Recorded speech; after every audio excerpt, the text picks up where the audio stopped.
John Brunner, who you've probably heard and seen a lot of. John, who is a candidate for the primary next Tuesday for the U.S. Senate seat. John, good morning. How you doing? Good morning, everybody. Hey, I have to tell you, I've interviewed a lot of the candidates, and I guess I would come up front and tell you that I have a personal bias for a candidate as yourself because this is the first time you've ever run for anything, so you're not one of those, I guess you could call professional politicians? Well, you're exactly right. I call them careerists or career politicians. You know, they continue to run for office year after year after year, and my two opponents, Congressman Aiken's been running for 24 years, and Treasurer Steelman, she ran for state senator, and then she ran for state treasurer. Then she ran for governor. Now she's running for senator. We have to get people with real-world experience, decades of experience in here, hopefully some background in business or agriculture or manufacturing, so we can solve these very difficult problems and get Missouri, get America working again. Now, I got to ask you a question. You're a successful businessman. I think everybody pretty much knows you've done well for yourself, made a lot of money. Why in the world would you want to do this? And we talked briefly off air that your schedule is crazy. Sometimes you'll get in at 2, 3 o'clock in the morning from a campaign stop, and you'll be back up at 7, 8, 9 o'clock in the morning. Why in the world would you do that? Why can't you just go down and retire to Florida?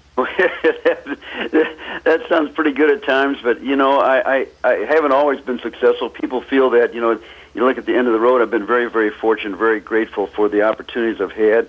And, I started off in this business career, leaving the Marine Corps, convincing my wife that a styrofoam cooler on the back porch would be great because it was still January, February, and March, and then instead of buying dresser drawers and things to keep our clothes, we had plenty of good ammo boxes I brought with me in the Marine Corps. So, we've seen these issues. I've been on the plant floor for over 30 years. We've worked together as a family. And you come to a point in your life, you look at your kids and your grandkids, and it just is, I tell you, folks, it's a sense of gratitude. Gratitude for the opportunities we've had in this great country.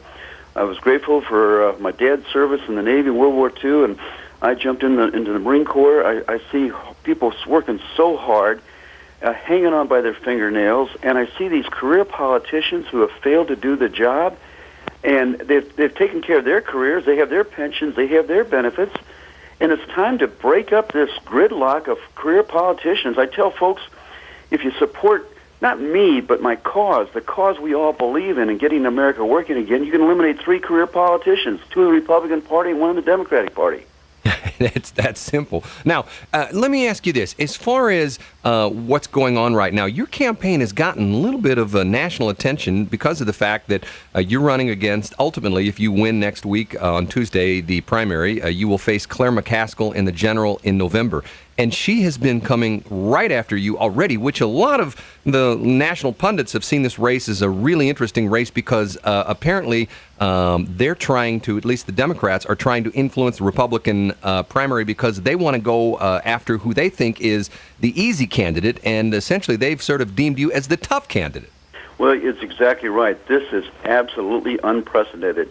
We had no idea that this was coming. I don't think anyone in the whole country understood what was happening. But it's not just Claire McCaskill, but it's Harry Reid and his majority PAC. 2 nights ago, they've doubled down on TV advertising, over $2 million here in the last week in this campaign. I'm watching the Olympics last night. Well, I'm not watching them. Frankly, I'm studying about tax reform. I'm listening in the other room and going through Tom Coburn's book and preparing and working hard. And I overhear this attack ad on me that's despicable. There's lies, innuendos, half-truths. These people are desperate. They're desperate to get rid of a person that's going to break up the system, a person who's never run for office before. And Claire McCaskill and Harry Reid are scared to death that if I come in, it's going to be such a clear difference. If I'm not the nominee, then it's a matter of 3, one career politician against another career politician. And our country is in tough shape right now. We don't need that. So it is unbelievable.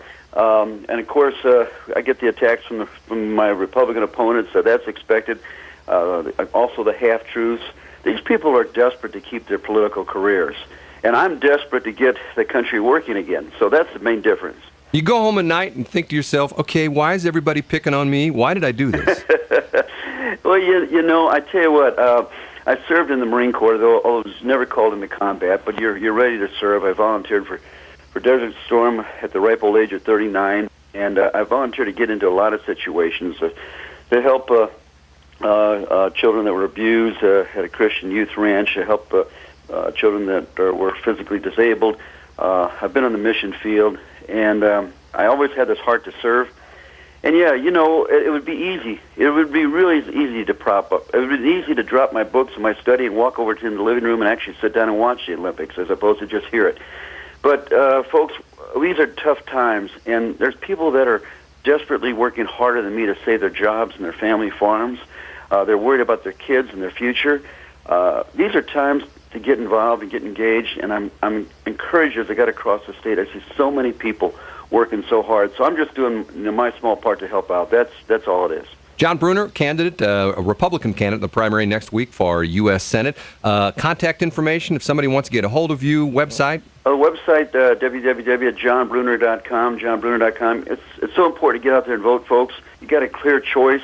You know, if we just ask these career politicians to go home and bring people with real-world experience in to solve the problem, I'll be able to join people like Ron Johnson, never ran for office before in Wisconsin. He's doing a great job. Tom Coburn, a good medical doctor, business guy. There's people up there. Just say, send in a little bit more help, and we'll get the job done. I appreciate that chance to pass this message on to all these wonderful listeners here in Missouri. John, appreciate it. We will wish you luck next Tuesday. Thank you very much. Take care. 740.